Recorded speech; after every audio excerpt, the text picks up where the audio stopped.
অপতথ্য বন্ধে সাংবাদিকতার জন্য নিবন্ধন পদ্ধতি চালু করা জরুরি বলে মনে করেন আমেরিকার অন্যতম বৃহৎ ইমিগ্রেশন ল ফার্ম রাজু লয়ের প্রিন্সিপাল অ্যাটর্নি রাজু মহাজন। তিনি বলেন, শিক্ষাগত যোগ্যতা নিবন্ধন পরীক্ষার মধ্য দিয়ে সাংবাদিক হতে হবে।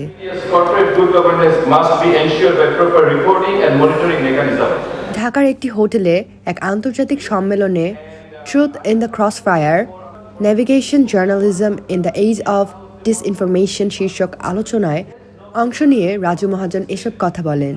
News organizations, they struggle to make money because people have a tendency to get free information.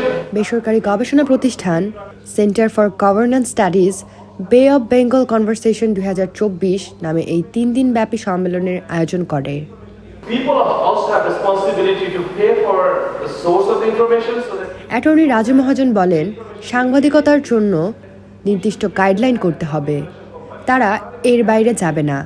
এটা নিশ্চিত করা গেলে সাংবাদিকতার অপব্যবহার বন্ধ হবে এবং অপতথ্য বন্ধ হবে। অপতথ্য মোকাবিলায় মূলধারার গণমাধ্যমের ভূমিকার পাশাপাশি নাগরিক সমাজকে এগিয়ে আসতে হবে। মিডিয়া গভর্নেন্সের ক্ষেত্রে কিছু সংস্কার আমি প্রপোজ করেছি, যেমন কয়েকটা উল্লেখযোগ্য হলো যে আপনারা জানেন যে ডক্টর বা লয়ার বা ফার্মাসিস্ট এরকম প্রফেশনালদের যেমন লাইসেন্স থাকে, রেজিস্ট্রেশন থাকে, আমি চাই যে জার্নালিস্টদেরও এরকম লাইসেন্স রেজিস্ট্রেশন থাকুক।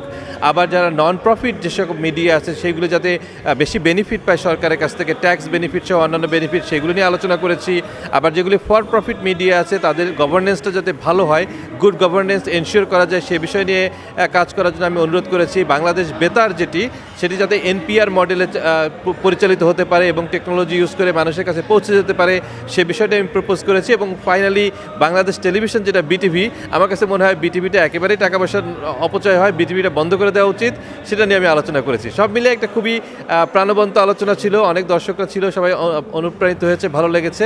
আশা করি আগামী বছর আরও ভালোভাবে বে অফ বেঙ্গল কনভারসেশন তাদের অনুষ্ঠানটি করতে পারবে।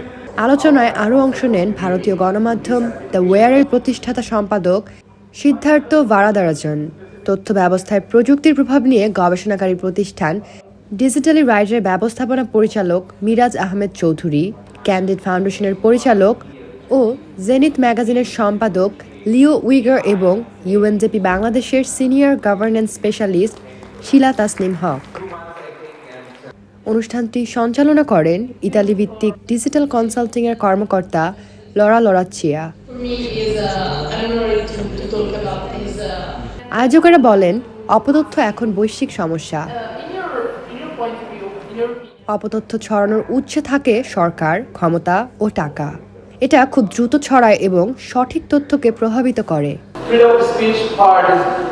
অপতথ্য এখন একটি ইন্ডাস্ট্রি হয়ে উঠেছে। এখন অপতথ্য ছড়ানোর জন্য অর্থ বিনিয়োগ করা, সংস্থা ভাড়া করা হয়। অপতথ্যকে কিভাবে মোকাবিলা করতে হবে তা পাঠ্য বইয়ে যুক্ত করা যেতে পারে।